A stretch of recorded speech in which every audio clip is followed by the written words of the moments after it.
ونعوذ بالله من شرور أنفسنا ومن سيئات أعمالنا من يهد الله فلا مضل له ومن يضلل فلا هادي له أشهد أن لا إله إلا الله وحده لا شريك له وأشهد أن محمدًا عبده ورسوله أما بعد فإن خير الحديث كتاب الله وخير الهدي هدي محمد صلى الله عليه وآله وسلم وشر الأمور محدثاتها وكل محدثة بدعة وكل بدعة ضلالة أما بعد فأعوذ بالله السميع العليم من الشيطان الرجيم من همزه ونفخه ونفثه بسم الله الرحمن الرحيم اليوم أكملت لكم دينكم وأتممت عليكم نعمتي ورضيت لكم الإسلام دينا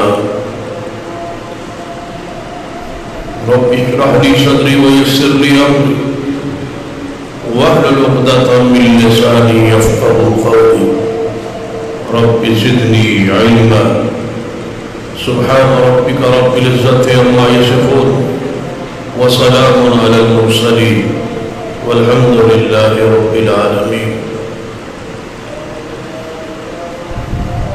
حضرات،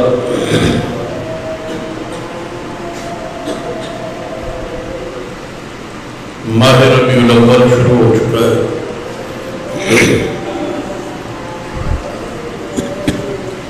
جس کے اندر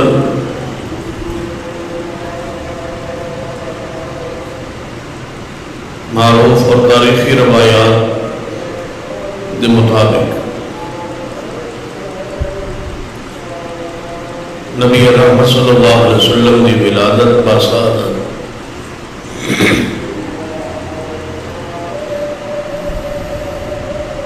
اور ساتھ ہی اس بات میں بھی اتفاق ہے کہ آپ کی وفات پاک بھی ماہ ربیع الاول دی ہی 12 تاریخ. تاریخ ولادت اندر اختلاف ہے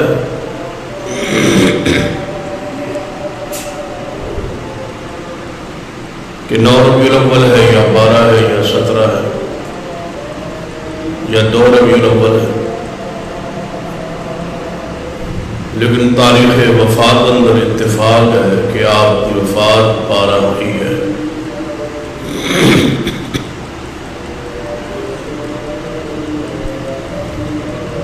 تقریباً 35-40 سال سارے ملک اندر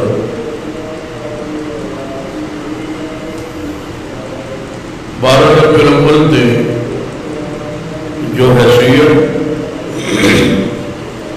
عوام الناس معروف سی،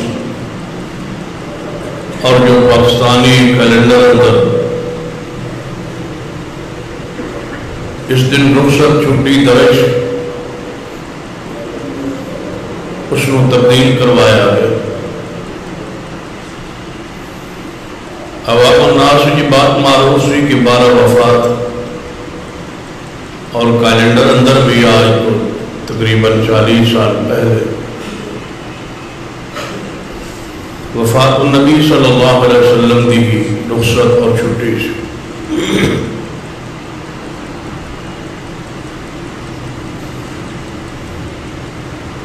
لیکن اس کیلنڈر اندر تبدیلی کروائی اور لکھوایا گیا عید میلاد النبی صلی اللہ علیہ وسلم.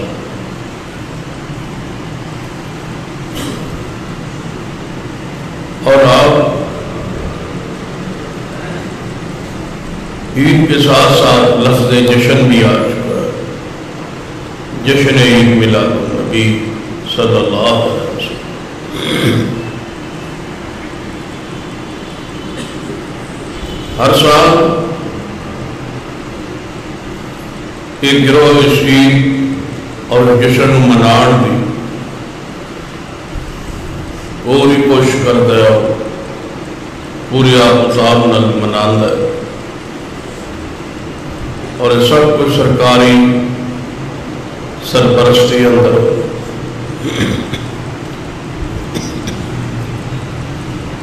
اس نے مقابل آج حدیث اس عقیدے اور منہج پر کھڑے ہیں کہ ایسا دن منانا نہ قرآن اندر ہے، نہ حدیث اندر ہے، اور نہ ہی اصحاب رسول نے کوئی ایسا دن منع ہے۔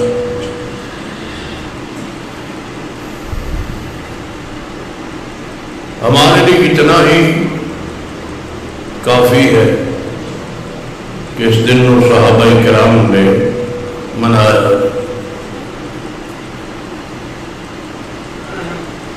اگر اس دن کی کوئی منان کی حیثیت یاد رکھی اسلام معروف ہوتی یا ذکر ہوتا تو آپ کی ولادت والی تاریخ اندر اختلاف نہ ہو۔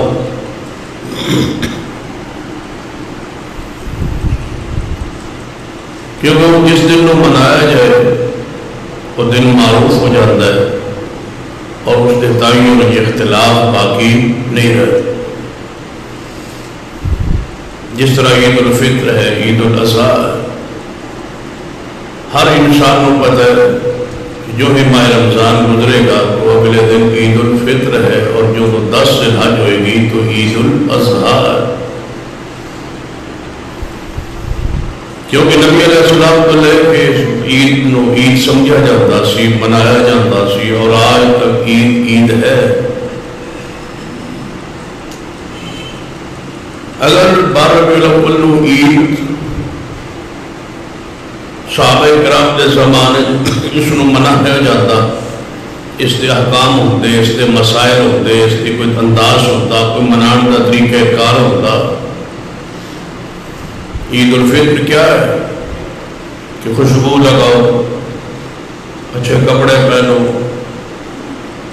کوئی چیز کھا لو، پھر تکبیرات کہو، پھر عیدگاہ جاؤ، تکبیرات کہتے رہو، پھر 2 رکعت نماز پڑھو، 12 تکبیرات شاید کہو، پھر امام کا خطبہ سنو، دعائیں شامل ہو جاؤ، پھر راستہ پلٹ کے واپس چلے جاؤ۔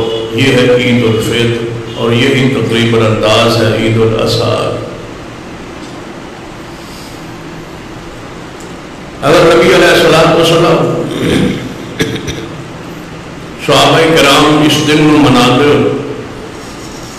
اس دن کوئی احکام، کوئی مسائل، کتب احادیث اندر اس دن کوئی ابواب بیان ہوتے، کس دن کپڑے پہنے جائے، خوشبو لگائی جائے، جلوس نکالا جائے، باہر نکلا جائے، چھڑیاں لگائی جائے، کوئی چونا بکیرا جائے، کچھ تذکرہ ہوتا۔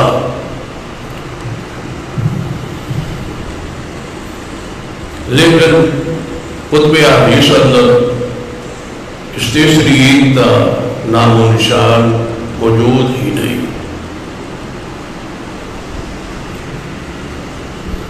آخری دن یا اس عید کے اندر تناسب واقع کیوں ہوا؟ کیوں نہیں وہ ابواب دکھائے جاتے؟ کیوں نہیں وہ مسائل دکھائے جاتے؟ کیوں نہیں وہ احکامات دکھائے جاتے؟ کیوں نہیں وہ کتابیں پڑھ کے ہمارے سامنے رکھی جاتی؟ یہ ہے عید لکھی ہوئی، اس کو تم نہیں منا۔ لیکن ایسی کوئی بات ہے ہی نہیں کتب حدیث۔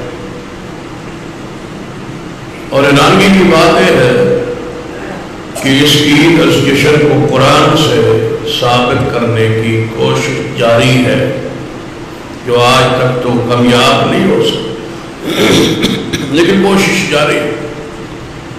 مختلف احادیث، مختلف آیات کچھ عقلی کچھ نقلی دلائل اکٹھے کر کے اس دن کو ثابت کرن دی کوشش کی.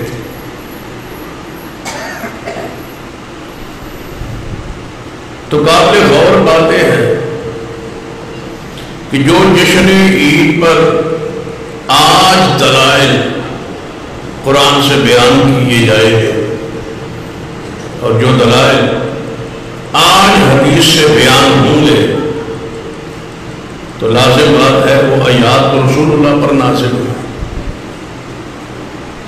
اور صحابہ کرام نے ان آیات پہ عمل کیا.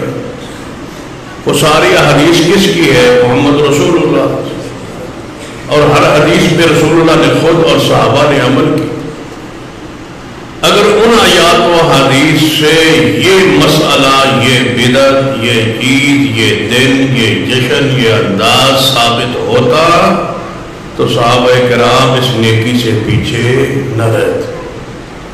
جو صحابہ حریص تھے، صحابہ نیکیوں میں حریص تھے، بڑھنے والے تھے، آگے بڑھنے والے تھے، پہل کرنے والے تھے.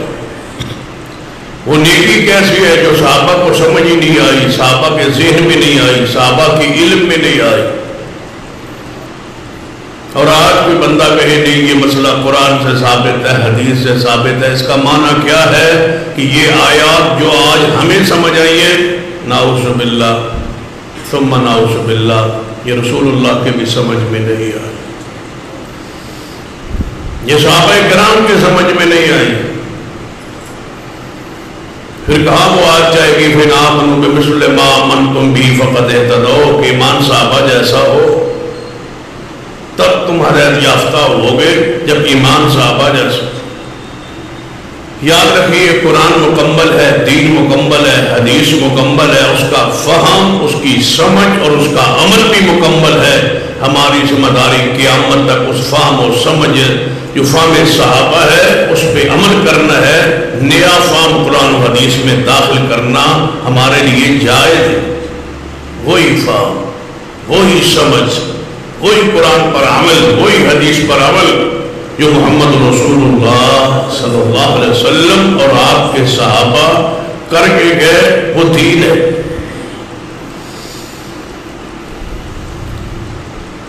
سیدنا عمر رضی اللہ تعالی امیر المومنین سیدنا عمر رضی اللہ تعالی بیت اللہ اندر بیٹھے، ساتھ آپ دے شیبہ بن عثمان بن ابی طلحہ موجود. یہ شیبہ تابعی ہے اور اس کا باپ عثمان صحابی ہے، اور یہ وہ صحابی ہے جس کو رسول اللہ صلی اللہ علیہ وسلم نے بیت اللہ کی چابی دی تھی. یہ کنجی بردار تھا بیت اللہ کا، چابی اس کے پاس ہوتی تھی، عثمان کے پاس. اور پھر عثمان کے پاس کے بعد اس کے بیٹے شیبہ کے پاس آئی، یہ تابعی ہے. اور شیبہ کے بعد پھر اس کے بیٹے کے پاس، پھر اس کے بیٹے کے پاس، اسی طرح یہ آج تک چل رہی ہے. آج بھی شیبہ کی اولاد میں یہ چابی آ رہی ہے اور قیامت تک رسول اللہ نے فرمایا اسی اولاد کے پاس رہے. یہ وہ شیبہ ہے جو کنجی بردار ہے بیت اللہ. بیت اللہ کا جو دروازہ ہے اس دروازے پر ایک تالا ہے، اس تالے کی چابی ان کے پاس. انہیں آج مکہ مکرمہ میں بنی شیبہ کہا جاتا، کیونکہ عثمان کو رسول اللہ نے دی تھی اور عثمان نے آگے اپنے بیٹے کو دی تھی. اور رسول اللہ نے فرمایا تھا جو تم سے چھینے گا چابی وہ ظالم ہوگا. یہ چابی میں محمد دے رہا ہوں اور قیامت تک تمہارے پاس رہے گی، اور آج تک ان کے پاس ہے. وہاں کا جو حاکم ہے شاہ سلمان یا محمد بن سلمان، وہ بھی داخل نہیں ہو سکتے بیت اللہ کے اندر جب تک یہ شخص چابی نہ لے آئے. چابی ان کے پاس. اور اہل الحدیث کو یہ اعزاز حاصل ہے کہ جن کے پاس چابی ہے وہ آج بھی اہل الحدیث ہے۔ یہ اللہ کی رحمت، یہ اس کی دین ہے، یہ اس کا انعام ہے، یہ اس کا احسان ہے، اس کا تحفہ ہے کہ اس شرف اہل الحدیث کو حاصل ہے کہ چابی بیت اللہ کی ہمارے پاس ہے۔ تو یہ شخص شیبہ بیٹے سن اور سیدنا عمر رضی اللہ تعالی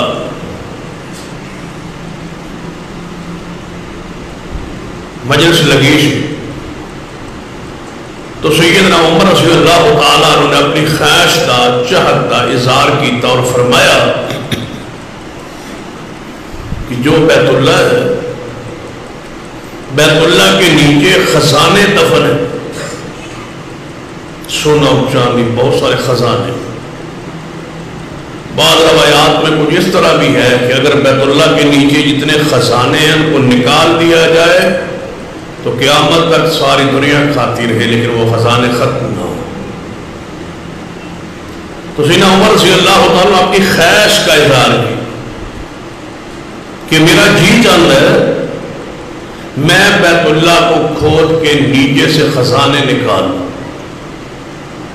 اور خزانے نکال کے غریبوں میں، لوگوں میں سارا سونا تقسیم کر دو۔ تو شیبہ بولے، فرمایا امیر المومنین یہ آپ کی خواہش ہے، یہ آپ کی چاہت ہے، لیکن میں پوچھتا ہوں جو کام نبی علیہ السلام اور ابو بکر نے نہیں کیا وہ آپ کر کیسے سکتے ہیں؟ جو کام رسول اللہ نے نہیں کیا، ابو بکر نے نہیں کیا، وہ آپ کیسے کریں گے؟ سیدنا عمر نے فرمایا ہاں شیبہ تو نے سچ کہا، وہی ہستیاں تو تھیں جن کے پیچھے چلنا ہمارے لیے خیر ہے۔ آج اصحاب رسول کی گستاخی ہوئی، پوری اہل سنت قوم اکٹھی تھی، سارے مسالے اکٹھے ہیں اور اکٹھے تھے اس مسئلے پر کہ صحابہ کی توہین برداشت نہیں ہے۔ لیکن صحابہ کرام کا منہج جو ہے، جو عقیدہ ہے، جو اعمال ہے، ان کو کون لے گا؟ صحابہ کرام کے منہج کو دیکھیے، عقیدے کو دیکھیے، عمل کو دیکھیے۔ اور 12 ربیع الاول کو پڑھنا ہے، اس پورے دن کو پڑھنا ہے تو صدیق کے جن کا ذکر کئی جمعے سے خطبہ سے جاری، ان کی سیرت کی روشنی میں سمجھیے، ان کے الفاظ، ان کے خطبے کی روشنی سمجھیے کہ 12 ربیع الاول کیسے گزرے تھی صدیق رضی اللہ تعالیٰ اور دیگر اصحاب رسول۔ ہم بدعت کی اتنی مذمت کیوں کرتے؟ یاد رکھیے شرک کے ساتھ جڑا ہوا دوسرا گناہ جو ہے وہ بدعت۔ اللہ کی ذات و صفات میں کسی کو شریک کرنا یہ شرک ہے، اور مصطفیٰ کی اطاعت میں کوئی نبی عمل داخل کرنا یہ شرک فی رسالت ہے۔ یہ رسول اللہ کا حق ہے کہ ان کی سنت پر عمل کیا جائے، اور اس کے مقابلے میں بدعت کو کھڑ لینا یہ حق رسول پر ہاتھ مارنا۔ رسول اللہ کا حق ہے، یہ ان کی شان ہے، یہ ان کا مقام ہے کہ ان کی سنت کی پیروی کی جائے، اتباع کی جائے، اور ان کی سنت کو چھوڑ کے بدعت کے راستے کو اختیار نہ کی۔ وہ سیدنا عمر کی ہی دوسری روایت جو بڑی مشہور ہے، صحیح بخاری میں، کہ آپ بیت اللہ کا طواف کر رہے تھے، حجر اسود کی تقبیل، حجر اسود کے بوسے کی باری آئی تو کیا فرمایا؟ تو وہ مشہور ہے۔ اس مشہور حدیث کا معنی یہ ہے، اس سے ایک پیغام، ایک اصول، ایک ضابطہ آپ کے سامنے رکھنے کی کوشش کر۔ فرمایا ہے حجر اسود، کون خطاب کر رہے ہیں؟ عمر رضی اللہ عنہ۔ اے حجر اسود، میں جانتا ہوں تو ایک پتھر ہے اور تو نفع نقصان کا مالک نہیں. میں تجھے کبھی بوسہ نہ دیتا اگر میں نے تجھے بوسہ دیتے ہوئے رسول اللہ کو دیکھا نہ ہوتا. یہاں ایک اصول ہے حدیث میں کہ اگر رسول اللہ بوسہ نہ دیتے اور میں ویکھیا نہ ہوتا تو میں تو مجھے بوسہ نہ دیتے. رسول اللہ نے یہ کام نہ کیا ہوتا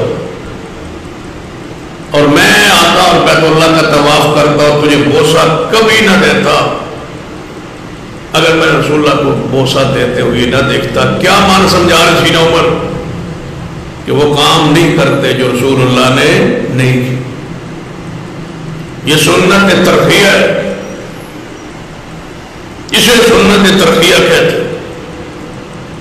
سنت ترقیہ کا معنی ہے کہ وقت تھا, ماحول تھا, ضرورت تھی, لیکن رسول اللہ نے نہیں کیا.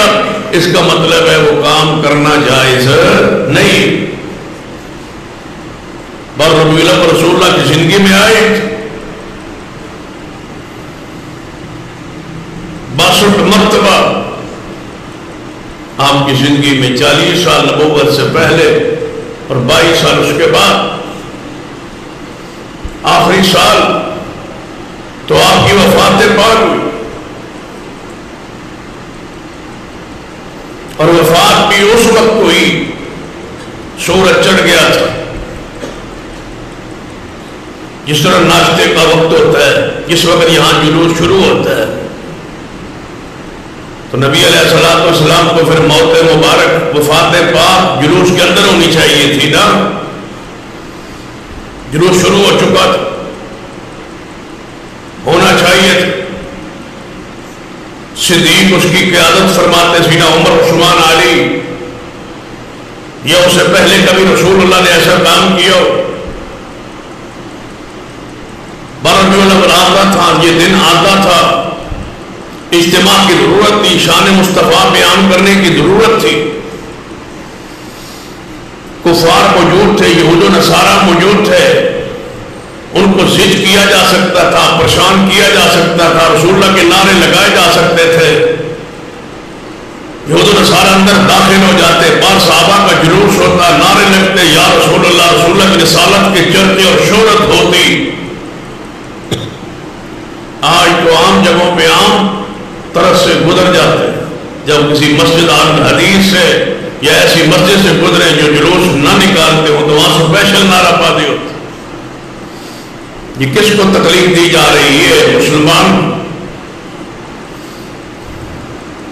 وہاں جان بوجھ کے ایسے نعرے لگائے جائیں گے جس سے جن کو تکلیف پہنچے, مسلکی, منہجی, فکری تکلیف پہنچائے. تو رسول اللہ کے زمانے بھی اس طرح ہو سکتا سینا کہ یہود و نصارہ کے دروازے پہ گزرتے اور صحابہ رکتے اور نعرے لگاتے یا رسول اللہ, ان کو تکلیف ہوتی. لیکن ایسا نہیں ہو. اور بدعت اس لیے بدعت ہے کہ نبی علیہ السلام جو بدعت جاری کرے, جو بدعت پہ عمل کرے, اللہ اس کے فرض نفل کو قبول ہی نہیں کرتا. نہ فرائض قبول, نہ فرض روزے, نہ حج, نہ زکات, نہ نماز, کوئی شے قبول ہی نہیں جس کے عمل میں بدعت ہے. من وقر لصاحب بدعہ فقد آن علی حدم الاسلام. رسول اللہ فرمایا جس نے بدعتی کی صرف عزت کی, توقیر کی. ایک تو ہوتا ہے نا بدعت کرنا, ایک ہوتا ہے بدعتی کو اچھا سمجھنا, پیار کرنا, محبت کرنا, عقیدت کرنا, تعاون کرنا, پیسہ دینا, خرچ کرنا, اس کی بدعت میں معاونت کرنا, ساتھ دینا. فرمایا اس نے اسلام گرانے میں تعاون کیا, اس نے اسلام کے جھنڈے کو گرا کے رکھ دیا, اس نے بدعتی کی عزت کی. معمولی جرم نہیں. ہم سمجھے کہ شاید آسان یا مسئلہ, کون سا مسئلہ, وہ نکالتے ہیں تو نکال لیں, تو آپ کو پریشانی کیا ہے؟ بھئی اس سے بڑی پریشانی کیا ہو سکتی ہے کہ بدعت آگ ہے جہنم کی، دنیا جہنم کی آگ میں جل رہی ہے۔ میں پوچھتا ہوں اگر آپ کی گلی میں کسی کے گھر میں آگ لگ جائے تو آپ دوڑیں گے نا بچان لی، ایمرجنسی کال بھی کریں گے، کوشش بھی کریں گے، پانی بھی ڈالیں گے، ہر حربہ استعمال کریں گے، جان پہ کھیلنا پڑا تو کھیل جائیں گے، لیکن اس کو آگ سے بچائیں۔ کوئی ہے آپ میں سے جڑوں کہے کہ نہیں یار اپنا گھر بچاؤ، آگ لگ دی تو لگن دو، جلد ہے تو جلن دو، نہیں تو پھر دوڑو یار وہ ہے دیوبندی ہے، بریلوی ہے، شیعہ ہے، مرن دو، نہیں۔ تم کہو کہ مسلک عقیدہ اپنی جگہ، انسان ہے لہذا بچانا ہے، کلمہ پڑھتا ہے بچانا ہے، مسلمان ہے عقیدے میں چلو کچھ اور یا کمی ہو سکتی ہے، میں اس کو بچانا ہوں۔ اب دوڑیں گے، اگر دنیا کی آگ لگی ہو تو آپ دوڑ پڑے، تو ہم کیوں نہ دوڑے، ہم کیوں رنج نہ کریں، ہم کیوں پریشان نہ ہوں، ہم رب کیوں نہ کریں جن کے گھروں میں دلوں میں جہنم کی آگ لگی۔ جانتے ہو کہ ادھر گمراہی ہے اور گمراہی جہنم میں لے جائے۔ یہ وہ درد ہے جو ہمیں بولنے پہ مجبور کرتا۔ کوئی بندہ گاڑی چلا رہے ہوگا نا تو آگے کوئی جانور بلی کتا آ جائے، بعض دفعہ ڈرائیور اتنا حساس ہوتا ہے کہ پوری گاڑی اور بندوں کو مار دیتا ہے، اس جانور کو بچاتا ہے، کوشش کر رہا ہے کہ کوئی نہ مرے۔ یہ جو تڑپ ہے یہ ہر دائی کے اندر بھی ہو۔ اس رت کے ہمیں پیسہ نہیں ملتا، اس رت سے ہمیں اجر و ثواب اور دل کو تسکین نصیب ہوتی ہے کہ ہم نے اللہ کے بندوں کو جہنم سے بچانے کی کوشش کی ہے۔ نبی علیہ السلام کی حدیث ہے، آپ نے فرمایا میں جا رہا ہوں دنیا سے اور تمہارا حوض کوثر پہ انتظار کروں، میں تمہارا پیشرو ہوں، میں تمہارا فرد ہوں، میں تم جا رہا ہوں اس دنیا سے، حوض کوثر پہ میں تمہارا انتظار کروں گا۔ جب یہ یاد رکھنا، وہاں میری اتباع کر کے آ جانا، کہیں میں بیٹھا رہوں اور تم نہ آؤ اور مجھے شرمندہ نہ کرنا، تو بدعت جاری کر کے بدعت پہ عمل کر کے جہنم کا ایندھن نہ بن جانا۔ ذرا اس حدیث کو دوسری حدیث کے ساتھ جوڑیے کہ نبی علیہ السلام نے فرمایا میں حوض پر بیٹھا ہوں گا، ایک گروہ جہنم، ایک گروہ میرے حوض کی طرف دوڑتا آ رہا، لیکن جدوں ہی میرے قریب بالکل آ جائے گا انہوں نے میرے درمیان دیوار ہے، میں کہوں گا یا اللہ یا رب منی ومن امتی، یہ مجھ سے ہے اور میری امت میں سے ہے، ان کو آنے دیجیے۔ آواز آئے گی انک لا تدری ما احدث بعدک، محبوب آپ نہیں جانتے یہ تمہاری یہ امت کے بدعتی لوگ ہیں جو تمہارے آنے کے بعد تمہاری سنت کو چھوڑ بیٹھے تھے اور بدعت کرتے تھے۔ پیغمبر سن کے کیا فرمائیں گے؟ کوئی بات نہیں ہے، میں رحمت للعالمین ہوں، آنے دو۔ نہیں، صحبن صحبن لمن غیر بعدی، انہیں دفع کرو، دور کرو جنہوں نے میرے دین کو میرے آنے کے بعد بدل دیا تھا۔ خیر کی امید رکھتے ہو اور بدعت پہ عمل کرتے ہو تو یاد رکھنا ساری خیر اللہ نے سنت میں رکھی، اور یہ ایام یہ دن نبی علیہ السلام اور صحابہ رسول کے لیے دکھ کے اور غم کے اور بیماری کے اور پریشانی کے ایام تھے۔ آپ اس کو پڑھ لیں، صحابہ کرام ان دنوں میں پریشان تھے، رسول اللہ بیمار تھے۔ آپ 27 سفر سے یا 28 سے یا 29 سفر سے بیماری آپ کی شروع ہو گئی تھی، جو 13 ربیع الاول کو شروع آپ کی اس وفات پر اس بیماری کا خاتمہ۔ 13 دن رسول اللہ یہ بیمار رہے اور صحابہ کرام پریشان رہے۔ یہاں تو کسی مسجد کا خطیب و امام بیمار ہو جائے تو جماعت پریشان ہوتی ہے، اور جس کو دیکھ کے بھوک اتر جائے ان صحابہ کا حال کیا ہو؟ تو رسول اللہ کو دیکھتے تھے بھوک اتر جاتی تھی۔ رسول اللہ کے پاس بیٹھنا بھی اجر تھا، ثواب تھا، رحمت تھی، دیدار کا اجر تھا، ثواب تھا۔ صحابہ 13 دن رسول اللہ کا چہرہ پاک بیماری میں نہیں دیکھ سکے، آپ حجرے میں رہے، صاحب صدیق نماز پڑھاتے رہے، اور تم کہتے ہو کہ رسول اللہ صلی اللہ علیہ وسلم کے ان دنوں میں ہم نے جشن کرنا ہے، خوشی کرنا ہے، ہمیں دکھ نہ ہو، تکلیف نہ ہو تو کیا؟ اور ایسے ایسے انداز کہ نبی علیہ السلام نالین پاک، جوتے مبارک ان کے نقش بنے ہوئے اور سینے پہ لگے ہوئے، سر پہ لگے ہوئے، ہمیں کہتے ہیں یہ رسول اللہ صلی اللہ علیہ وسلم کی جوتے مبارک کا، نالین پاک کا نقش ہے۔ ہم کہتے ہیں اس کی گارنٹی دے دو، ضمانت دے دو، سند دے دو کہ یہ رسول اللہ کی جوتے مبارک کا ہی نقش ہے۔ تمہیں رسول اللہ کی جوتے مبارک کا نقش کیسے سمجھ آیا کہ یہ حضور کی جوتے پاک کا نقش ہے؟ رسول رحمت صلی اللہ علیہ وسلم کے جوتے مبارک، نالین پاک سیدنا انس بن مالک کے پاس تھے، وہ جوتے اٹھاتے تھے، انہوں نے جوتے رسول اللہ کے رکھے ہوئے تھے۔ رسول اللہ کی دنیا سے جانے کے بعد اس سے آگے چلاؤ کیسے پہنچے؟ انس بن مالک کے پاس جوتے تھے رسول اللہ کے، ہم مانتے ہیں، ہم تسلیم کرتے ہیں، ہمارا ایمان ہے، ہمارا عقیدہ ہے۔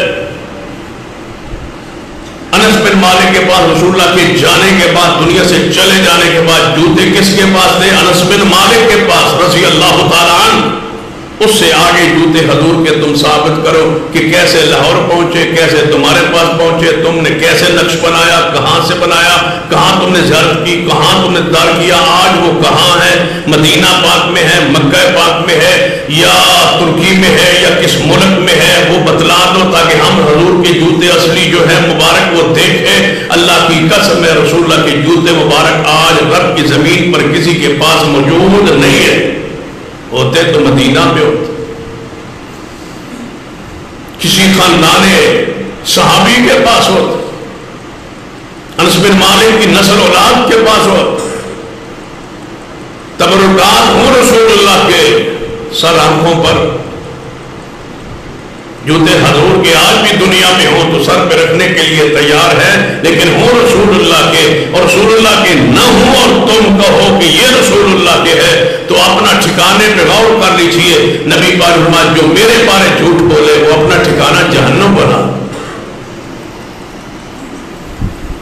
صرف بات یہ ہے کہ ہم تذکرہ کریں تو گستاخ ہے کہ یہ گستاخی ہے، یہ توہین ہے۔ ادب کے ٹھیکیدار بھی یہی ہے، اور رسول اللہ کے احترام کو سمجھ بھی نہیں کو آئی ہے۔ ہم تو بیوقوف ہیں جن کو سمجھ ہی نہیں آئی۔ سن لو جو نبی علیہ السلام کی گستاخی کا ارادہ بھی کرے وہ بھی مومن نہیں ہے۔ نبی علیہ السلام کے تبرکات کا کون انکار کرتا؟ جو آج مدینہ طیبہ نبی علیہ السلام کے سارے تبرکات آج دنیا سے مفقود ہیں، دنیا میں کسی کے علم میں نہیں ہے یقینی سند کے ساتھ کہ یہ رسول اللہ صلی اللہ علیہ وسلم مدینہ میں چارپائی پڑی تھی، رسول اللہ کی چارپائی جس پر سیدنا یحییٰ بن معین وقت کے محدث امام گزرے ہیں، ان کا جنازہ اٹھایا گیا۔ کتنے خوش نصیب تھے جنہیں رسول اللہ کی چارپائی کے لیے چارپائی پر جنازہ اٹھایا ہے۔ یہ صحیح سند کے ساتھ ثابت، اس سے آگے حضور کی چارپائی ثابت کر دو، یہاں تک ہم مانتے ہیں، پھر آپ کی چارپائی کیسے آگے چلی؟ کوئی واقعہ، کوئی سند پیش کرو۔ رب کی زمین پر کسی کے پاس کوئی سند موجود نہیں ہے۔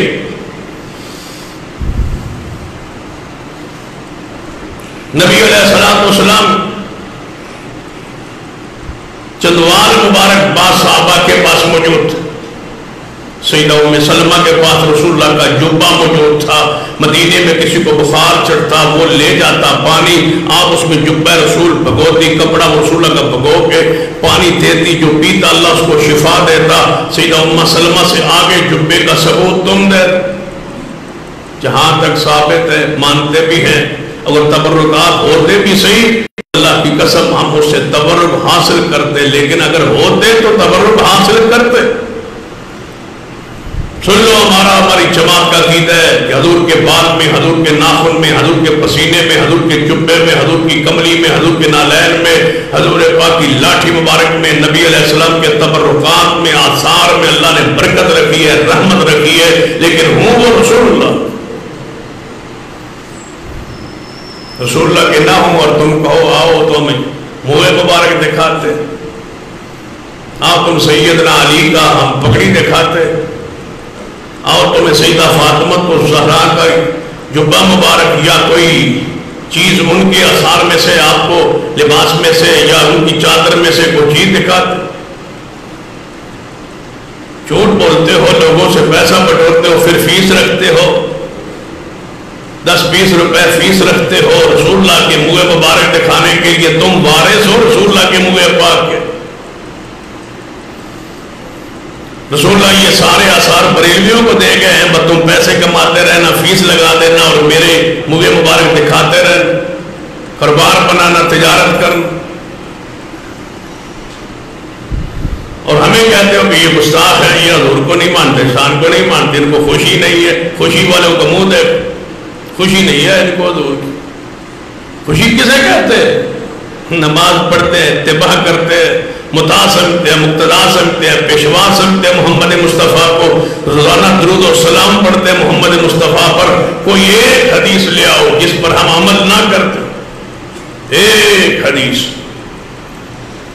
یہ ہے اتباع، یہ ہے محبت، یہ ہے عقیدت۔ من احب سنتی فقد احبنی، رسول اللہ فرماتا ہے جس نے میری سنت سے پیار کیا سمجھو اس نے میں محمد سے پیار کیا، اور جس نے سنت سے پیار نہیں کیا اور ذات سے پیار کر بھی لبے تو جنت میں نہیں جائے۔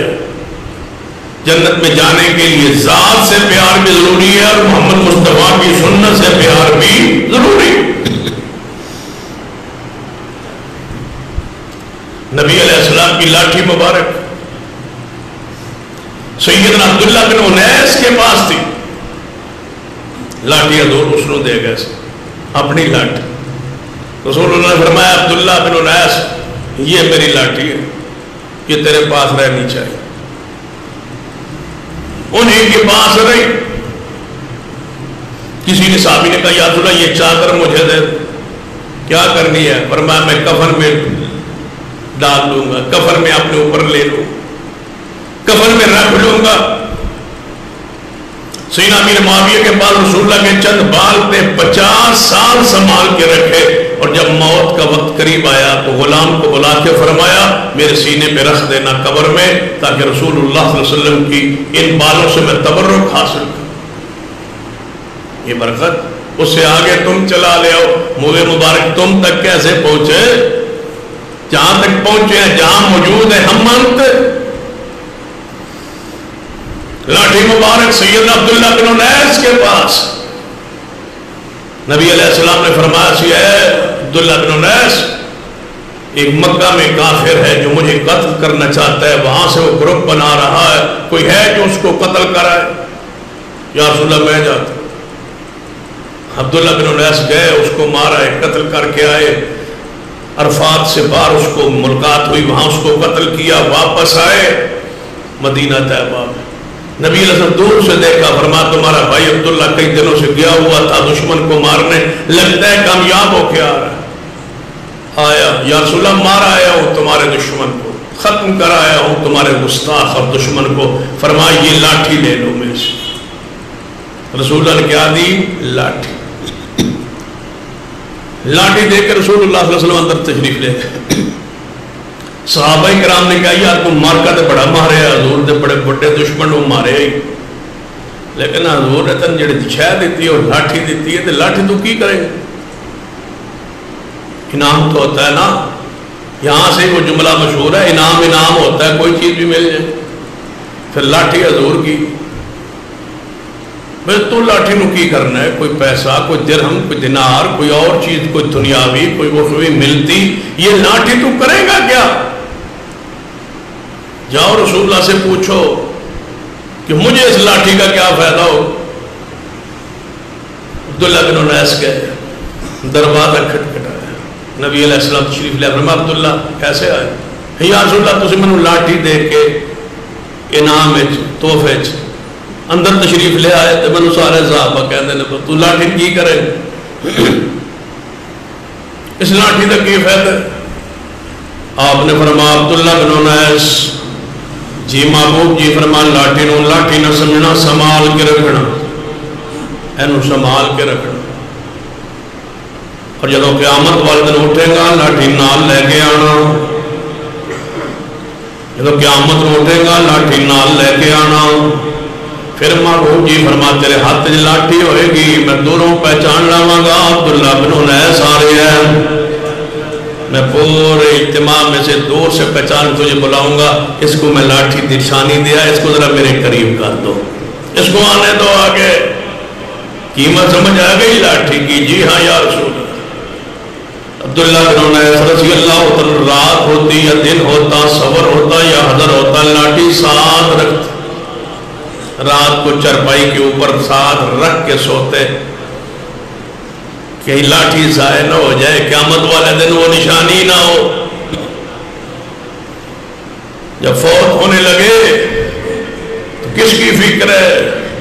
فرمایا میرے بیٹو میری لاٹھی میری قبر اندر میری لاد اندر رکھ دینا، یہ محمد کی نشانی ہے صلی اللہ علیہ وسلم۔ لاٹھی گئی عبداللہ بن انیس کے قبر میں، تمہارے پاس کیسے آئی؟ تم آج دکھاتے پھرتے ہو کہ ہمارے پاس لاٹھی ہے، ہمارے پاس جب ہے، ہمارے پاس پگڑی ہے، ہمارے پاس دستار ہے، ہمارے پاس نالین ہے، بڑے سیاڑے ہو تو ہم سارا کچھ کے تو لگ گئے۔ تمہارے بڑوں کو بیت اللہ میں، مکے میں، مدینے میں داخل نہیں ہونے دیتے، تم چرا کے لے آئے ہو، کہاں سے لے آئے ہو؟ کیسے ملا ہے تمہیں؟ وہ تو تمہیں پسند ہی نہیں کرتے، تمہیں ملا کیسے؟ پورے ماہ ربیع الاول میں تبرکات کا چرچا ہوتا ہے، فلاں شہر میں آج تبرکات، فلاں شہر میں آج تبرکات، فلاں کا جگہ زیارت ہوگی، فلاں جگہ زیارت ہوگی۔ تمہارے نصیبے میں یہی ہے کہ تم خود بناؤ، خود گراؤ اور خود دکھاؤ اور پیسے کماؤ۔ جب یہ اصلی نہیں ہے تو پھر بنائے، پہاڑیاں مصنوعی بنائی، روضہ پاک بنائے، کتنی چیزیں ہیں۔ ہم ساڑھے روڈ پہ تو پھر خاص کر بنائی جاتی پہاڑیاں، غار ہرا، غار سور، شام کو بنی ہوتی ہیں، رات کو دیکھ رہے ہوتے ہیں، سویرے پھر وہ نہیں ہوتی، پھر وہ توڑ دیتے۔ بنانا جرم ہے، جب بن جائے تو پھر توڑنا بھی جرم۔ یہ غار ہرا ہے پھر توڑا، یہ غار سور ہے پھر توڑا، پھر مرد عورتیں رات کا اختلاط، ربیع الاول کی رات اپنے روڈ پہ جا کے دیکھ لے، جو اندھیر ہوتی ہے اللہ کی پناہ، اس دن سمجھ آتی ہے کہ رسول اللہ اس کے لیے آئے تھے۔ نبی علیہ السلام نے تو اپنی بیویوں کو فرمایا تھا کہ یہ نبینہ صحابی ہے، ایسے پردہ کا، یا رسول اللہ نبینہ ہے، فرمایا تم تو آنکھوں والی ہو نا۔ یہاں تو سارے نبینے اور نبینیاں اکٹھی ہوتی ہیں روڈ پر اور خوش ہیں کہ رسول اللہ آئے ہوئے ہیں، رسول اللہ اس لیے آئے تھے کہ ساریاں بن سبن کے روڈ پہ نکل آؤ تاکہ پورا محلہ تمہیں دیکھے اور پوری امت جانے کہ ان کا رسول آیا ہے۔ یہ رسول کی آمد کی خوشی ہے، جو کچھ ہو رہا ہے رسول اللہ ایسے کرتے تھے۔ نبی علیہ السلام کے صحابہ کا یہی انداز، جن کو رسول اللہ سمجھانے آئے تھے ان کا انداز کی دیکھیے حدیث میں کہ میرے دوڑے پیر و مرشد جناب محمد صلی اللہ علیہ وآلہ وسلم غزوہ سے واپس آئے اور صحابی رسول شہید ہوئے۔ نبی علیہ السلام اندر داخل ہو گئے حجرے میں، صحابہ مسجد نبی میں باہر بیٹھے تھے، سفر سے عورت نے سنا کہ رسول اللہ واپس آ گئے، صحابہ واپس آ گئے، میرا بیٹا جوان شہید ہو گئے۔ میں پوچھا ہوں حضور بولو کہ میرے بیٹا کیسے کیسے شہید ہوا، پھر اپنے بیٹے کی شہادت کا واقعہ تو سن گیا ہوں۔ عورت آئی پورے پردے میں لپٹی ہوئی، جوان بیٹے کی شہادت کی خبر آئی ہے، پوری طرح پردے میں ہے۔ آئی صحابہ اکرام مسجد نبوی اندر کہ نبی رحمت جناب محمد صلی اللہ علیہ وسلم موجود نے. صحابہ کرام نے فرماتے ہیں اپنے گھر مبارک اندر تشریف لے گئے نے, سارے کول موجود نہیں. فرمایا میرا بیٹا جوان شہید ہوا ہے, میں پوچھنے آئی تھی رسول اللہ سے. صحابہ کہتے ہیں یہ جس کا بیٹا شہید ہوا ہے یہ وہ عورت ہے, اور شہادت, بیٹے کی شہادت کی غم کی خبر کے بعد اتنا پردہ. کہتے تو آج بھی پردے میں. جواب دے سنیے صحابی رسول کا, بیٹا فوت ہوا ہے, ایمان فوت نہیں ہوا, ایمان زندہ ہے. پردہ کیوں نہ کرو؟ انسانوں کا ایمان ہی مر گیا ہے بدعت کی وجہ سے. عورتیں چھتوں پر چڑھی ہوئی ہیں اور یہ نیچے سے جناب چاول پھینک رہے ہیں بہنوں کو,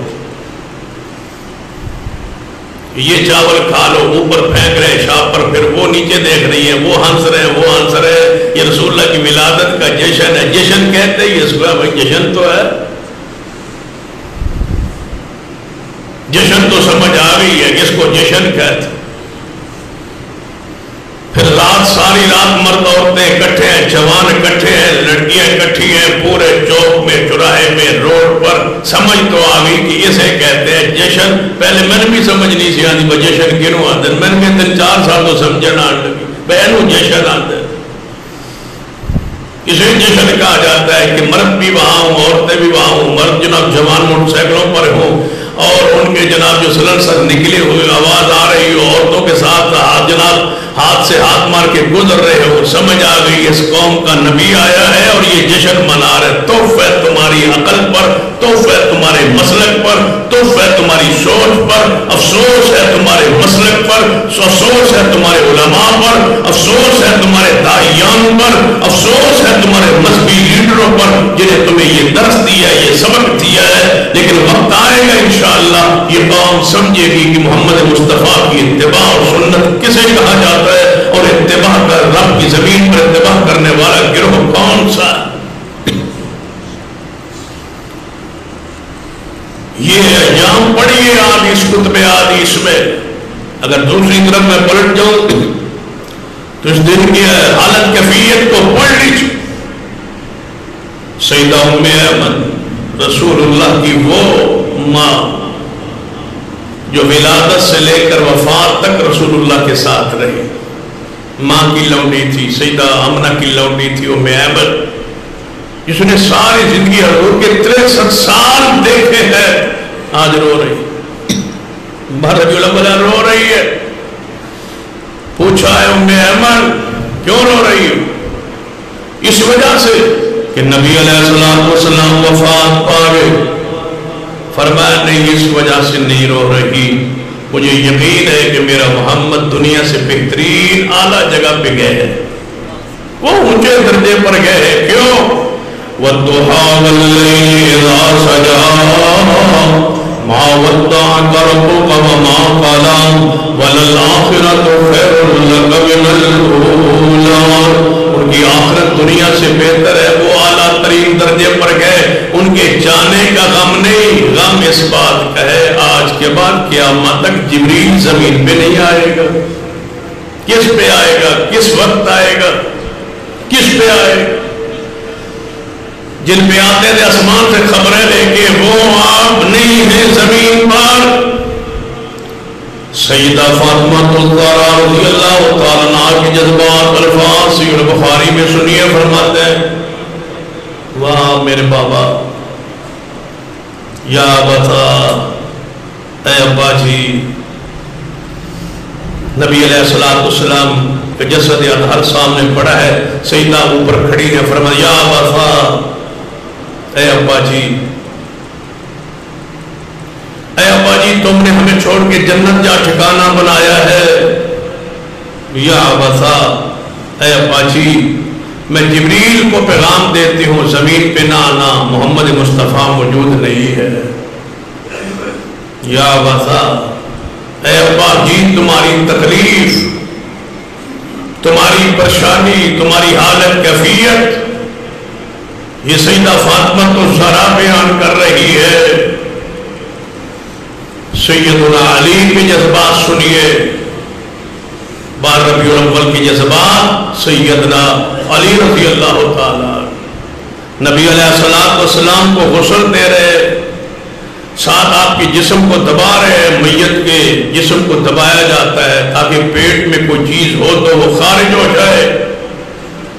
جب پیٹ مبارک کو دبایا گیا تو کچھ بھی خارج نہ ہوا، تو فرمایا محبوب تمہاری زندگی بھی پاک تھی، تمہاری تو موت بھی پاک ہے۔ اگر آپ نے منع نہ کیا ہوتا تو علی رو رو کے دنیا کو بتاتا کہ کسی پیارے کے جانے پر کتنا رویا جاتا ہے، لیکن اس لیے نہیں ہوتا کہ آپ نے ہی منع کیا ہے۔ یہ 12 ربیع الاول سیدنا علی کی ہے، 12 ربیع الاول سیدنا عمر کی پڑھیے، سیدنا عمر رضی اللہ تعالیٰ عنہ اپنے جذبات اوس کھو بیٹھے اور فرمایا واللہ ما مات رسول اللہ، اللہ کی قسم رسول اللہ فوت نہیں ہوئے، جو کہے گا میں اس کی گردن اڑا دوں گا۔ یہ حالت عمر ہے۔ پورے مدینے میں اندھیرا چھایا ہوا ہے، کسی صحابی فرماتے ہیں کسی کو دوسرے کا ہاتھ آنکھوں پانی سے آنسوں سے بھری ہوئی ہے، اندھیرا ہے، یہاں روشنیاں ہیں وہاں اندھیرا ہے، یہاں لائٹیں ہیں وہاں اندھیرا چھایا ہوا ہے، دن دہاڑے اندھیرا ہے مدینہ طیبہ میں۔ سیدہ عائشہ فرماتی ہے اگر یہ غم دنوں پہ آئے دن راتیں بن جائے، پہاڑوں پہ آئے پہاڑ ریزہ ریزہ ہو جائیں، یہ امی عائشہ کا 12 ربیع الاول ہے۔ سیدہ فاطمہ تو زہرا رسول اللہ کی وفات کے بعد 6 مہینے زندہ رہی، کسی عورت نے بھی فاطمہ تو زہرا کو مسکراتے نہیں دیکھا۔ یہ 12 ربیع الاول کے بعد 6 مہینے سیدہ فاطمہ تو زہرا کے ہے، حسن و حسین تو رسول اللہ کی چرپائی کے پائے پکڑ کے لپٹے ہوئے ہیں رسول اللہ کے ساتھ۔ یہ 12 ربیع الاول ہے، تم جشن میں ہو، ہم اس کیفیت پہ۔ گزشتہ سے پچھلے سال سارے علماء ڈی سی او صاحب کے پاس بیٹھے، کمیٹی کا ربیع الاول کی مناسبت سے اجلاس، تو مجھے کہا گیا کہ آپ ہر نے اپنے اپنے جذبات کا وہاں اظہار کیا۔ میں نے کہا کہ 10 محرم کا انداز کچھ اور ہوتا ہے، 12 کا کچھ اور ہوتا ہے۔ 10 محرم کو جلوس حسین ہوتے ہیں رضی اللہ تعالیٰ، لیکن وہاں غم کی کیفیت ہے، اس لیے کہ حسین ابن علی شہید ہوئے، ہمارے ہاں بھی شہید ہوئے اور شہادت کا یہی دن ہے۔ جو غم کے ہاں بھی شہید ہوئے سیدنا حسین، ان کی شہادت کا یہی دن ہے۔ بریلویوں کے ہاں بھی سیدنا حسین شہید ہوئے، ان کی شہادت کا دن یہی ہے۔ شیعہ کے ہاں بھی شہید ہوئے، ان کی شہادت کا دن یہی ہے۔ شہادت پر بھی اتفاق ہے، دن پر بھی اتفاق ہے، وقت پر بھی اتفاق ہے، صرف شہادت کے منانے کے انداز پر اختلاف ہے۔ وہ اپنے انداز سے مناتے ہیں، ہم اپنے انداز کو رکھتے ہیں، چلو وہ گزر جائے، ہم بھی غم میں ہیں، دکھ میں ہیں، یہ بھی غم اور دکھ میں ہے، ان کے منانے کا انداز اپنا ہے، ہمارے منانے کا انداز اپنا ہے۔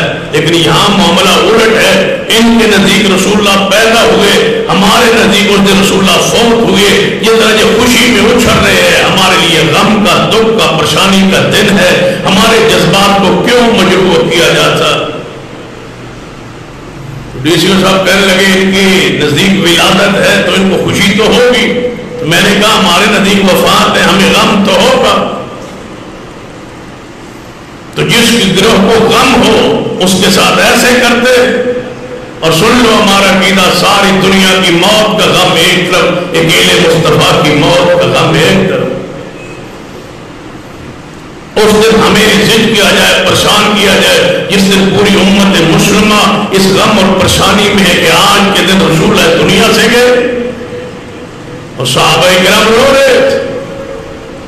کسی ایک صحابی کے منہ میں، چہرے پر تم مسکراہٹ دکھا دو، ہم تمہیں منہ مانگا انعام دیں گے، اور ہم ہر صحابی کی آنکھوں سے آنسو دکھا سکتے ہیں۔ آئیے جن صحابہ رو رہے تھے، تم کیا کر رہے ہو؟ سب سے بڑے آنسو آنسو دکھاؤں سیدنا ابو بکر صدیق کے رضی اللہ تعالیٰ عنہ. بخاری کی حدیث ہے, اپنے گھر گئے ہوئے تھے, واپس پلٹے, کسی نے راستے میں بتایا صدیق رسول اللہ نے فوت. فرمایا ابھی میں مل کے گیا تھا, فوت ہو, جلدی سے آئے. سواری سے اترے, سیدھا نبی علیہ السلام کے حجرہ پاک میں داخل ہو گئے. نبی علیہ السلام کی میت مبارک سے چادر ہٹائی, چادر ہٹا کے ماتھے کا بوسہ دیا. بخاری میں صدیق رو پڑے, آنکھوں کے آنسو محمد کے چہرے پہ گر رہے ہیں. کس کے؟ صدیق. فرما ماحول جی تمہاری موت پکیزہ جس طرح زندگی پکیزہ تھی, تم سے دو موتیں نہیں آئیں گی, جو اللہ نے لکھی تھی وہ موت آ گئی. روتے روتے باہر نکلے, دیکھا مسجد نبوی میں قرآن مچا ہوا. سیدنا صدیق رضی اللہ عنہ سیدھا ممبر پہ چڑھ گئے. یہ ہے وہ صدیق رضی اللہ تعالیٰ عنہ جن امت کو سنبھالا دیا ہے. آج کون حوصلے کے ساتھ امت کو سنبھالے سوائے صدیق رضی اللہ تعالیٰ عنہ کے. آپ ممبر پہ چڑھے, دو بار ارشاد فرما عمر تلوار نیام میں ڈالو, چپ کر جاؤ, بیٹھ جاؤ. سیدنا عمر بات ہی نہیں سن رہے. سیدنا صدیق رضی اللہ تعالیٰ نے اللہ کی حمد و ثنا بیان کرنے کے بعد فرمایا اما بعد,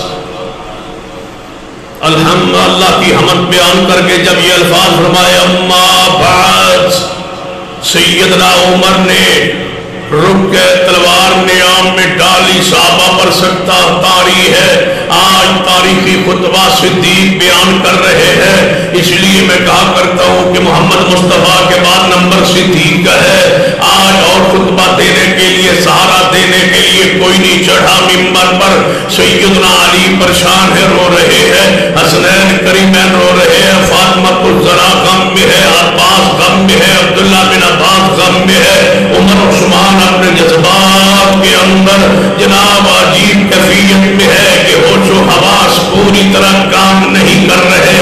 پوری امت کو آج سنبھالا دیا ہے تو اکیلے شخص نے اپنے جسم پہ وجود پر قابو رکھا ہے, تو اکیلے شخص نے وہ سیدنا صدیق ہے ممبر پہ چڑھے, روئے پیسے, جذبات کا اظہار بھی کیا اور اما بات کہہ کے فرمایا من کان منکم یعبد اللہ فإن اللہ حی لا یموت ومن کان منکم یعبد محمدا فإن محمدا قد مات. لوگوں سن لو, جو تم میں سے اللہ کی پوجا کرتا تھا اس کا اللہ زندہ ہے. محمد مصطفیٰ مشکل کشا نہیں, حاجت روا نہیں, نفع نقصان کے مالک نہیں, سجدے کے لائق نہیں, عبادت کے لائق نہیں. یہ ہے محمد الرسول اللہ. اللہ ہمارا زندہ ہے, دین ہمارا موجود ہے, اور مصطفیٰ علیہ السلام دنیا سے جا چکے, وفات پا چکے. ساتھ فرمایا میرے ساتھیو صحابہ, تم نے آیات قرآنیہ پہ غور نہیں کیا. انکا میت وانہم میتون. دوسری آیت پڑھی وما محمد الا رسول قد خلت من قبلہ الرسل افئن مات او قتل انقلبتم علی اعقابکم ومن ينقلب على عقبيه فلن يضر الله شيئا وسيجزي الله الشاكرين. دونوں آیات بڑی صحابہ فرماتے سیدنا عمر مجھے ایسے لگتا تھا یہ ابھی آیات آسمان سے اتر رہی ہے. صحابہ کو حوصلے مل گئے, صحابہ اکرام سمجھ گئے, صحابہ کی زبان سے جاری ہو گیا انک میت وانہم میتون. چلو پیغمبر کو غسل دیا جائے, غسل پاک کا انتظام کیا جائے. وہ سارے انتظامات ہوئے. یہ ہے کہ 12 ربیع الاول, یہ ہے 13 اور 14 ربیع الاول کہ پیغمبر کی میت پاک کا دیدار ہو رہا, جسد اطہر کا دیدار ہو رہا, صحابہ اندر جا رہے, دیدار ہو رہا. پھر سیدنا علی و فضل بن عباس و سیدنا عباس نے غسل پاک کا انتظام کیا. غسل دینے کے بعد لحد پاک والی قبر کھودی گئی, قبر کے اندر محبوب کو دفن کیا گیا. سیدنا عباس, سیدنا فضل بن عباس, سیدنا علی یہ تینوں قبر میں اترے. نبی علیہ السلام جسد اطہر کو قبر پہ رکھا, قبر میں رکھ کے اور اوپر جب پتھر رکھنے لگے, پتھر رکھنے آخری پتھر پر آئے.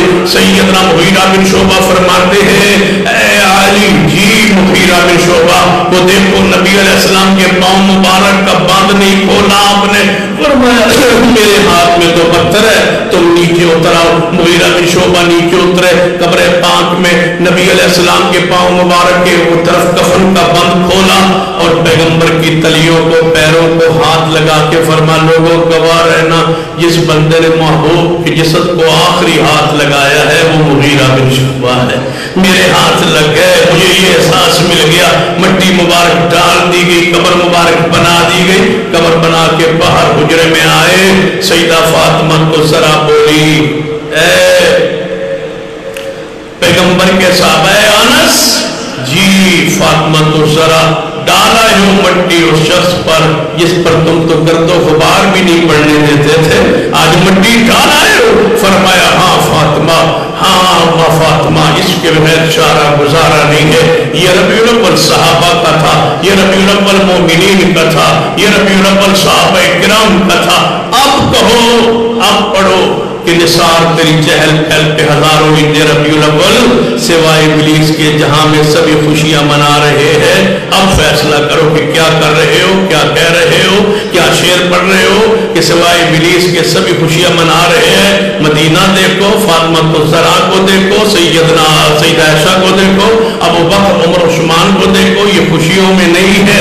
تمہارا شعر کہاں تک جا رہا ہے؟ کون کون اس کی زد میں آ رہا ہے؟ ہمارے غصے میں صحابہ کو معاف کر دو، ہمارے غصے میں ہم پہ غصہ نکالو، صحابہ کو معاف کر دو، ہم پہ ناراض ہو جاؤ، صحابہ کو معاف کر دو۔ صحابہ کرام، تابعین، تبع تابعین، محدثین، ائمہ کرام، سب کو ایک ہی جملے میں سوائے ابلیس کے سبھی جہاں میں خوشیاں منا رہے ہیں۔ میں کہتا ہوں پورے مدینے میں سارے صحابہ پریشان تھے، دکھی تھے، بے غم میں تھے، آنسوں میں تھے۔ ابلیس تھا جو خوش تھا، جو چھلانگے مار رہا تھا، اچھل رہا تھا، کود رہا تھا اور بھاگا بھاگا پھر رہا تھا اور کہہ رہا تھا کہ رسول اللہ فوت ہو۔ وہ خوش تھا، صحابہ غم میں تھے۔ کہیں ایسا نہ ہو کہ اس شعر میں تم سارے سلف صالحین کو برا کہہ دو، نعوذ باللہ۔ یہ ہے وہ ربیع الاول جس کا تصور اسلام میں ہے، دین میں ہے، شریعت میں ہے، احادیث میں ہے، تاریخ میں ہے، صحابہ کے منہج اور عقیدے میں ہے۔ اللہ ہمیں اسی پہ زندہ رکھے، اسی پر موت دے۔ اقول قولی ھذا واستغفر اللہ لی ولکم ولسائر المسلمین وآخر دعوانا الحمدللہ رب العالمین۔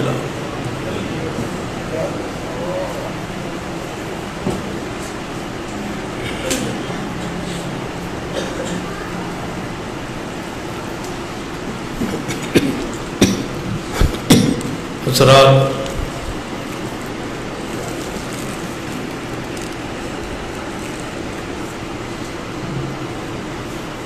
اعلان سماعت فرمائی کہ انشاءاللہ پرسوں 23 چک پاکٹا والا جہاں ہر سال جو ہے وہ سیرت النبی صلی اللہ علیہ وسلم کے عنوان سے کانفرنس ہوتی ہے، اس سال انشاءاللہ پرسوں اتوار کو 25 اکتوبر کو ہوگی۔ اب آپ سے گزارش ہے کہ اس تاریخ ساز کانفرنس میں ضرور شرکت فرمائے۔ جو جماعت کی انتہائی پرانی اور اہم کانفرنسوں میں سے کانفرنس ہے، اس میں سارے احباب تشریف لے جائیں۔ دوسرا اعلان ایک مسجد کے جگہ کے حوالے سے ہے، اس پہ تھوڑی سی غور کرنے، توجہ کرنے کی گزارش کروں گا۔ یہ میرے دوست ہیں منور صاحب، جو کافی عرصہ میرے ساتھ بطور گارڈ رہے۔ جب گورنمنٹ کی طرف سے میرے ساتھ گارڈ ہوتا تھا سرکاری، تو یہ میرے ساتھ کچھ عرصہ رہے، بلکہ سب سے زیادہ عرصہ ڈیوٹی انہی کی میرے ساتھ رہی۔ تو اس وقت یہ عالم الحدیث ہوئے اور اب ماشاءاللہ داڑھی شاڑھی سجائی ہے چہرے پر۔ حالانکہ پولیس والوں کے لیے داڑھی تھوڑی سی مشکل ہوتی، تو ان کے گاؤں میں مسجد اہل حدیث نہیں ہے۔ 92 موڑ وچ کے درمیان ایک قصبہ ہے ملکوال جسے کہتے ہیں۔ یہ 92 موڑ جو ہے وچ سے پہلے قصبہ ہے ملکوال، 88 چک کے ساتھ ملکہ یہ گاؤں ہے بستی۔ وہاں انہوں نے مسجد کے لیے کافی سالوں سے میں ان کے پیچھے لگا ہوا تھا کہ وہاں مسجد بنائے، مسجد شروع کرے۔ تو انہوں نے ایک کنال جگہ کی، میرے کافی اصرار کے بعد وہاں خریدی ہے ایک کنال۔ تو لازم بات ہے، یہ تو گورنمنٹ کے ملازم ہے، اسی پہ گزارا ہے، وہ پیسے تو ادا نہیں کر سکتے، اور وہاں جماعت نہیں ہے ایک دو ساتھیوں کے علاوہ، تو وہاں جماعت کی تیاری کے لیے ضروری تھا کہ وہاں مسجد قائم ہو، تو مسجد کی جگہ انہوں نے خرید لی ہے، وہ ایک کنال ملی ہے 3,60,000، پوری کنال 3,60,000 کی ملی ہے، اور وہ پیسے ادا انہوں نے کرنے ہیں اور دینے ہم نے ہیں۔ تو آپ سے گزارش ہے کہ اس مسجد کی زمین میں آپ بھرپور حصہ ڈال۔ تقریباً 15-20 دن پہلے ان کا سودا ہو چکا تھا، لیکن میں چونکہ گزشتہ جمعے نہیں تھا تو اس جمعے کا ان کا وعدہ تھا، تو میں نے کہا آئندہ جمعے پہ آپ اس والے جمعے پہ آ جائے تو وہاں انشاءاللہ اعلان کریں گے، اور مجھے امید ہے کہ یہ جماعت انشاءاللہ یہ پیسے کر دے گی۔ تقریباً 18,000 روپے ایک مرلے کا ہے، 20 مرلے ہیں، اگر 20 بندے ایک ایک مرلہ اپنے ذمہ لے لیں تو وہاں مسجد کھڑی ہو سکتی ہے۔ ٹوٹل 20 بندے ایسے جمعے میں موجود ہیں انشاءاللہ جو ایک ایک مرلہ لے سکتے ہیں اپنے ذمہ۔ 18,000 کا مرلہ ہے، غالباً 3,60,000 اس کی غالباً کل قیمت ہے، اور اگر آپ کوشش کریں، محبت کریں، پیار کریں تو اس زمین جو قیامت تک مسجد رہے گی، مسجد کا حصہ رہے گی، آپ کے لیے صدقہ جاریہ بن جائے گی، اور یہی مال بچے گا، یہی محفوظ رہے گا، یہی ذخیرہ بنے گا، یہی جنت کے داخلے کا سبب بنے گا۔ اسی وجہ سے صحابہ کرام کی شان قرآن نے بیان کی ہے، جہاں بھی کہ مال سے جہاد کرتے ہیں، جان سے جہاد کرتے ہیں، یہ مالی جہاد ہے، اس میں سارے احباب شرکت فرمائے، ایک ایک مرلے کے پیسے ذمہ لے لیں، 20 ساتھی ایسے کھڑے ہو جائے، یا 20 ایسے ساتھی اپنی ذمہ داری لے لیں، تاکہ ہم اس مہم جگہ والی جو ہے اس کو پورا کریں، پھر وہاں تعمیر شروع ہوگی۔ اللہ آپ کے جذبات کو، آپ کی محبت کو، آپ کی عقیدت کو، آپ کے اس صدقے کو اپنی برگاہ میں قبول فرمائے۔ لیکن یہ دے کے جانا ہے آپ نے انشاءاللہ۔ ایک تو بھائی ندیم صاحب ایک مرلے کے وہ دیں گے، ایک مرلے کے آپ 2 مرلوں کے ہو گئے، پیچھے 18 رہ گئے، یہ مکمل کریں۔ نماز میں پڑھاتا ہوں، نماز کے بعد، کیونکہ میں نماز کے اور آپ کے درمیان جو ہے نا وہ چندے کے وہ حائل کر لوں، یہ مناسب عمل نہیں ہے، اس کو میں ویسے اخلاقی شرعی طور پر مناسب نہیں سمجھتا۔ ماشاءاللہ صدیقی جولر سے ایک مرلے کے پیسے ادھر سے آئے، صدیقی جولر والوں سے، اللہ تعالیٰ ان پر اپنی رحمت فرمائے، 3 مرلوں کے ہو گئے، باقی رہ گئے 17 مرلوں کے نماز کے بعد مکمل کرنا ہے، آپ نے جانا نہیں ہے، نماز کے بعد بیٹھنا ہے۔ اللہ عمل کی توفیق عطا فرمائے، اللہ تمہارے جذبات کو قبول فرما لے۔ ان الحمد للہ نحمدہ ونستعینہ ونستغفرہ ونعوذ باللہ من شرور انفسنا